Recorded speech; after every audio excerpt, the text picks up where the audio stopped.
ঈদ মোবারক সিনে ইমবাইবার্স চলে এলাম আরো একটা নতুন সিনেমার রিভিউ নিয়ে।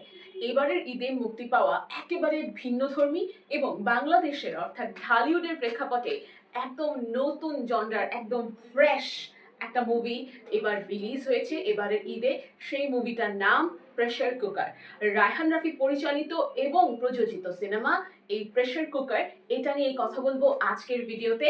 তাই আর দেরি না করে grab your popcorn, settle in and let's get into the movie.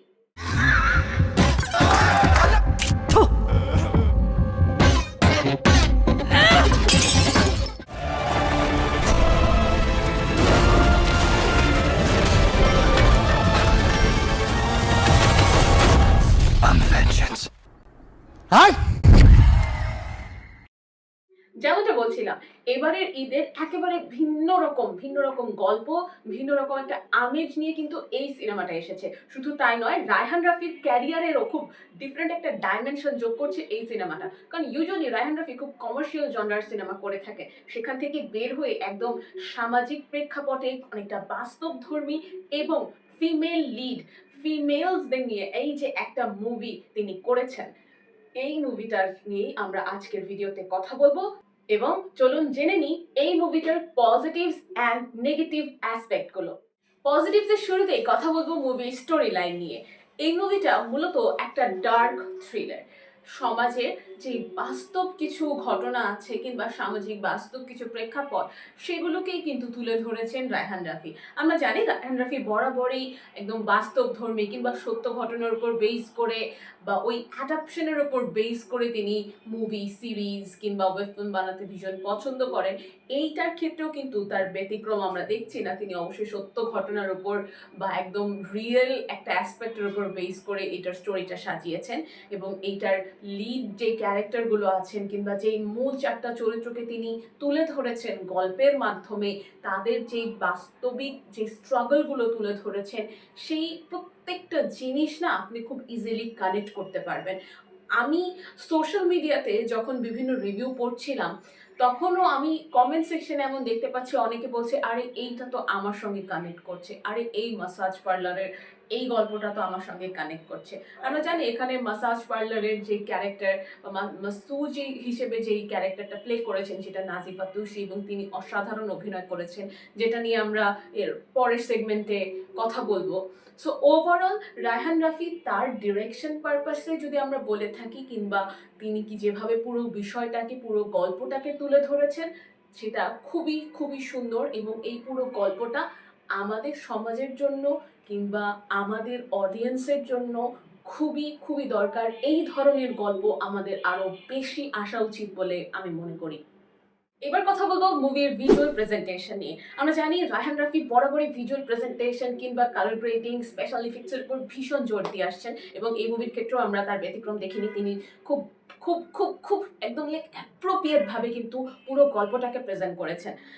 Movie lover যারা আছেন কিংবা যারা সচরাচর মুভি দেখে থাকেন হলিউডের, বলিউডের, তারা আমরা খুব ভালো করে জানি যে আমরা যখন এই টাইপের কোনো ডার্ক থিমের মুভি দেখে থাকি, সেক্ষেত্রে কালার গ্রেডিংটা কতটা ইম্পর্টেন্ট, লাইট কতটা ইম্পর্টেন্ট। এবং রায়হান রাফি বরাবরই এই জায়গাগুলোতে একদম টপ নচ কাজ করেছেন। প্রেসার কুকারের ক্ষেত্রেও আমরা ঠিক সেটাই দেখেছি।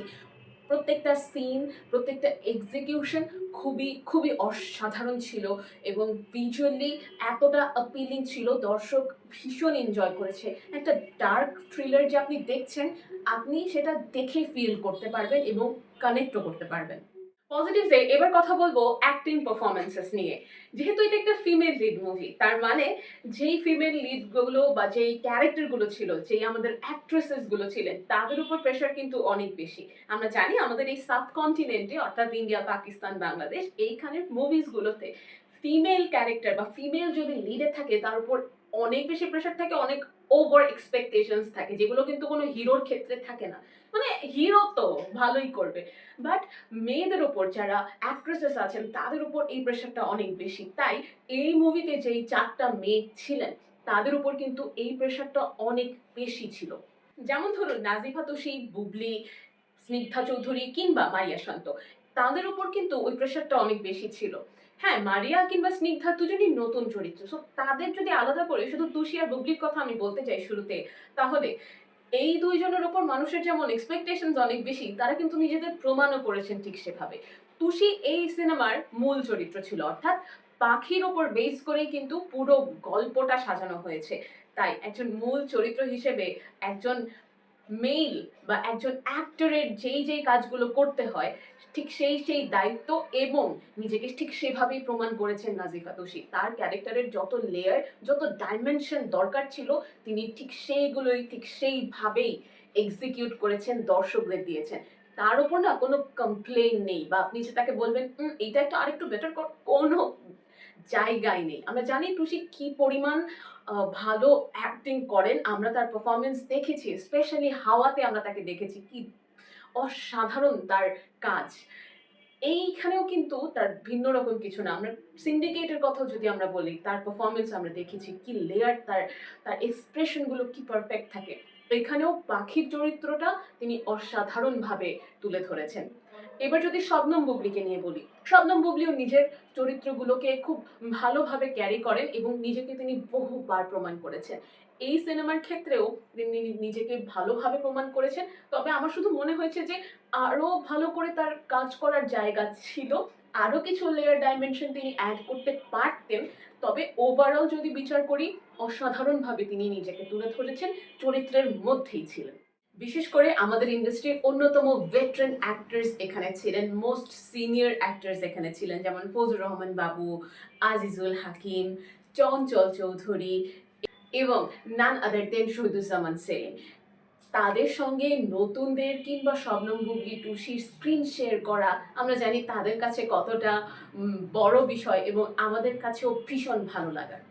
পজিটিভ অ্যাসপেক্টের লাস্ট যে পয়েন্টটা নিয়ে কথা বলবো সেটা হলো সংস অ্যান্ড বিজিএম। যেহেতু এটা গল্প নির্ভর মুভি, তো এটার বিজিএম নিয়ে খুব বেশি আসলে বলবো না।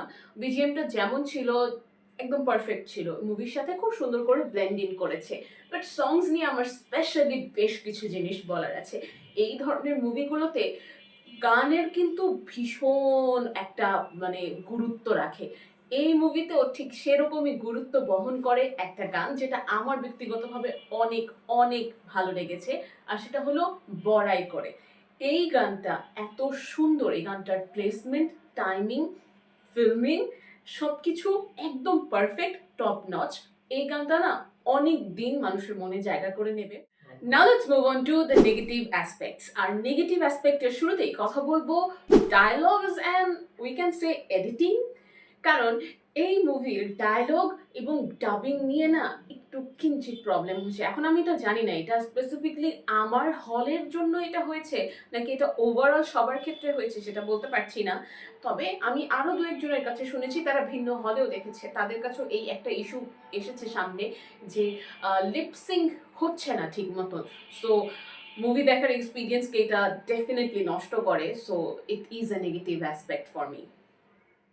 নেগেটিভ অ্যাসপেক্টে এবার যে পয়েন্টটা নিয়ে কথা বলবো সেটা হলো রান টাইম। একটা 2 ঘন্টা 52 মিনিটের মুভি, অলমোস্ট 3 ঘন্টা, এত লম্বা মুভি বাংলাদেশের অডিয়েন্সের প্রেক্ষাপটে দেখা, ধৈর্য ধরে দেখা, গল্পের সাথে কানেক্টেড থাকা খুবই ডিফিকাল্ট, খুবই ডিফিকাল্ট। সো আমার কাছে এটা অনেক বড় একটা নেগেটিভ পয়েন্ট আমার। আর এই অবশ্যই এটা বাংলাদেশের অডিয়েন্সের প্রেক্ষাপটে আমি বলছি। আমরা দেখেছি, আমরা 4 ঘন্টার মুভিও দেখেছি, রিসেন্টলি ধুরন্ধরও দেখেছি, সেটাও লম্বা মুভি, কিন্তু বাংলাদেশের অডিয়েন্সের প্রেক্ষাপটে একটা 2 ঘন্টা 52 মিনিটের মুভি মানে অনেক অনেক অনেক বড়, এবং এটা ডেফিনেটলি একটা নেগেটিভ পয়েন্ট। এই লম্বা রান টাইমের সাথেই কিন্তু আমার পরের যে নেগেটিভ অ্যাসপেক্টটা আছে সেটা কানেক্টেড, সেটা হচ্ছে উইক ক্লাইম্যাক্স।